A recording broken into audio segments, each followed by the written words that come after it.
Hello, bonjour, bienvenue sur ma chaîne YouTube. Alors le thème de cette nouvelle vidéo, c'est la nouvelle naissance.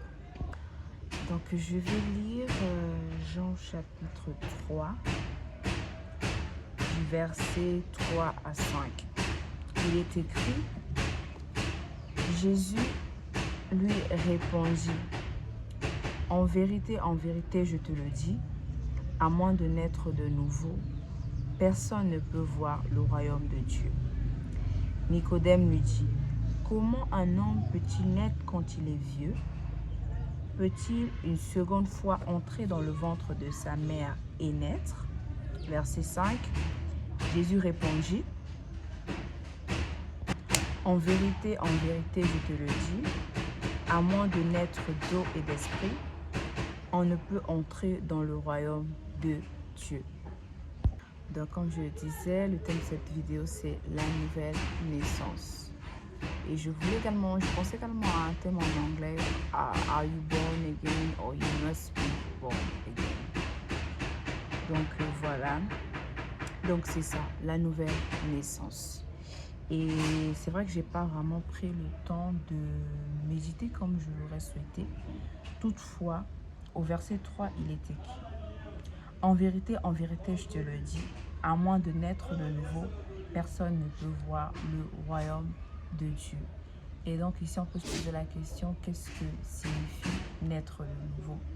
Eh bien, il est écrit dans Jean chapitre 1, au verset 12 à 13. Mais à tous ceux qui l'ont accepté,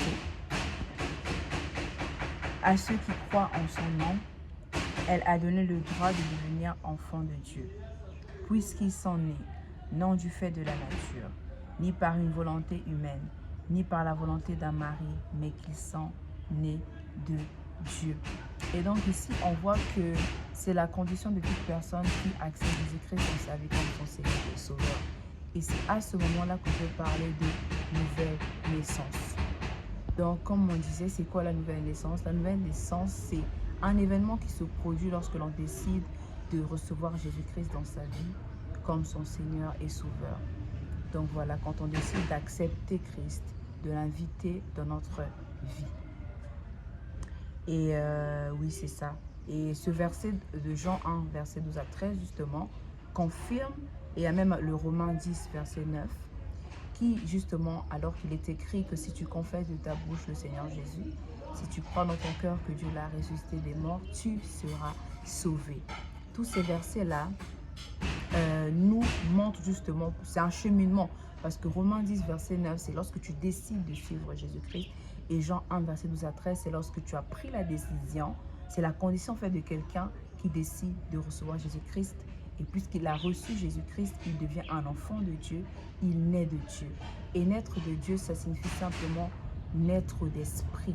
C'est là où on parle de nouvelle naissance. Donc, comme je le disais, la nouvelle naissance, c'est un événement qui se produit lorsque l'on décide de recevoir Jésus-Christ dans sa vie, lorsque l'on l'accepte comme son Seigneur et Sauveur, lorsque l'on confesse Jésus-Christ dans sa vie.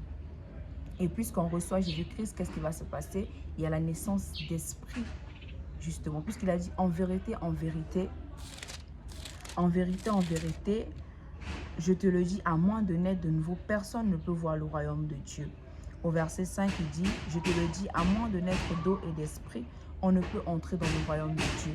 Donc on voit ici que naître d'esprit, c'est lorsque tu reçois Jésus-Christ dans ta vie. C'est lorsque tu, justement, comme tu vas le recevoir dans ta vie, tu vas devenir un enfant de Dieu.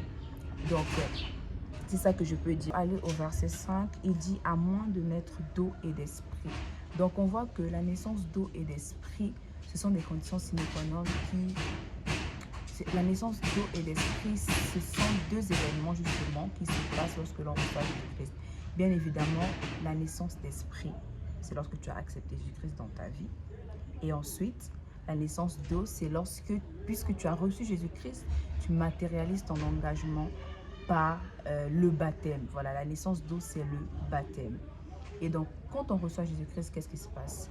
Tu reçois Jésus-Christ dans ton cœur et après, dans certaines églises, il y a des formations. Après, j'ai vu un évangéliste sur les réseaux sociaux, Je crois que chez eux, ça se fait rapidement quand même. Ils reçoivent le Seigneur. Je ne sais pas s'il y a quelques enseignements qui leur sont donnés. Et puis après, ils sont baptisés assez rapidement. Donc voilà, c'est ça. Quand tu reçois Jésus-Christ, l'engagement qui suit, c'est de décider de te baptiser. Et ces deux événements-là constituent ce qu'on appelle la naissance d'eau, qui fait référence au baptême, et la naissance d'esprit. Donc naître de nouveau, c'est recevoir Jésus-Christ dans sa vie comme son Seigneur et Sauveur. C'est ensuite passer par les eaux du baptême afin justement de concrétiser ton engagement avec le Seigneur, justement, en sachant que lorsque l'on passe par les eaux du baptême, on meurt avec Christ et on ressuscite également avec lui. C'est là où la Bible, c'est là où il est écrit que les choses anciennes sont passées. Si quelqu'un est en Christ, il est une nouvelle création. Les choses anciennes sont passées et voici, toutes choses sont devenues nouvelles. Donc lorsque tu reçois Jésus-Christ dans ta vie, et que tu passes par les eaux du baptême, tu meurs au péché, tu meurs à la vieille nature, tu meurs au moi, à la nature adamique, justement, pécheresse, etc. Et tu reçois justement la nouvelle vie, la vie de Dieu en toi. Donc, c'est ça. Lorsque tu passes par les eaux du baptême, qu'est-ce qui se passe? Comme je le disais, tu meurs avec le Seigneur puisque Christ est mort et il est ressuscité le troisième jour. Et de la même manière, lorsque tu es plongé dans les eaux et lorsque tu sors, ça marque justement la nouvelle vie qui commence avec le Seigneur, la nouvelle vie qui commence avec Christ. Donc voilà ce que je pouvais dire. Donc c'est ça. C'est ça réellement ce que je pouvais partager sur la nouvelle naissance. Bien évidemment, il faudrait quand même que je prenne le temps de méditer davantage afin de comprendre, puisque je n'ai pas réellement pris le temps, comme je le disais en amont, d'être réellement dans les écritures comme je le voulais pour préparer cette vidéo. Toutefois, voilà ce que je peux partager de ce que j'ai pu comprendre auparavant par la grâce de Dieu avec les enseignements et les méditations personnelles. Donc voilà, c'est la fin de cette vidéo. Et avant de finir cette vidéo, si tu tombes sur ma vidéo et que tu ne connais pas Jésus-Christ, tu as déjà entendu parler de lui ou que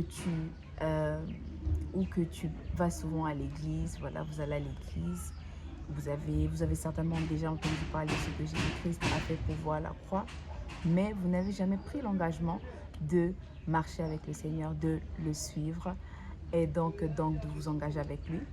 Et au travers de cette vidéo, je viens simplement vous encourager, vous appeler justement à recevoir Jésus-Christ, à vous encourager plutôt à recevoir Jésus-Christ dans votre vie, à l'inviter justement à décider de vous engager avec lui, de le suivre. Et donc, si vous voulez prendre cette décision-là, vous aurez simplement à répéter après moi, à voix haute et de tout votre cœur, avec foi.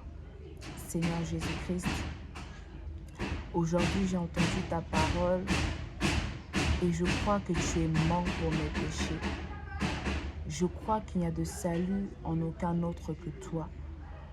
Alors aujourd'hui, je t'invite dans ma vie. Je te reçois comme mon Seigneur et Sauveur. Prends le contrôle de ma vie. Pardonne-moi pour toutes mes fautes et mes péchés. Père, je te reçois aujourd'hui dans le nom puissant de Jésus-Christ. Amen. Et voilà, au travers d'une prière comme ça que vous allez faire vraiment à voix haute et de tout votre cœur, une prière, voilà, s'il n'y a pas vraiment de mots, je ne sais pas comment est-ce que je peux l'expliquer. Donc voilà, il n'y a pas vraiment de mots en soi, parce que c'est une prière également que j'avais fait à l'époque. Et le plus important, c'est vraiment la sincérité de votre cœur. Et je vais simplement prier. Père, je te recommande cette vidéo. Je te recommande toute personne qui aura pris la décision au travers de cette vidéo de marcher avec toi, de te recevoir. Je prie, Père, dans le nom de Jésus, que ton sang les recouvre. Je prie que tu les gardes dans le nom puissant de Jésus. Je prie que tu les gardes en toi. Et je prie que le sang de Jésus-Christ parle dans leur vie.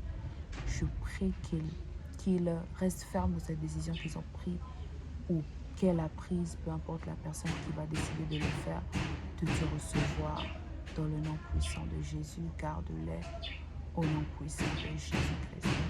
Amen. Alors, à la suite de cet engagement que vous aurez fait, ou plutôt de cette prière, vous pourrez simplement écrire en commentaire « Salut ». Et voilà, je vous répondrai le plus tôt possible. Merci d'avoir suivi la vidéo. On va se retrouver la prochaine fois par la grâce de Dieu pour une nouvelle vidéo. Et évidemment, je débute sur YouTube. Et donc voilà, puisque vous allez écrire salut en commentaire, comme je le disais, je vous répondrai le plus tôt possible pour justement vous aider dans vos premiers pas. Parce que quand on reçoit le Seigneur, on ne s'arrête pas là. Il y a des premiers pas en Christ. Voilà. Donc que le Seigneur vous regarde, que le Seigneur vous bénisse. N'hésitez pas de vous abonner, de liker la vidéo et de la partager si vous voulez. Voilà, allez, on se retrouve à la prochaine.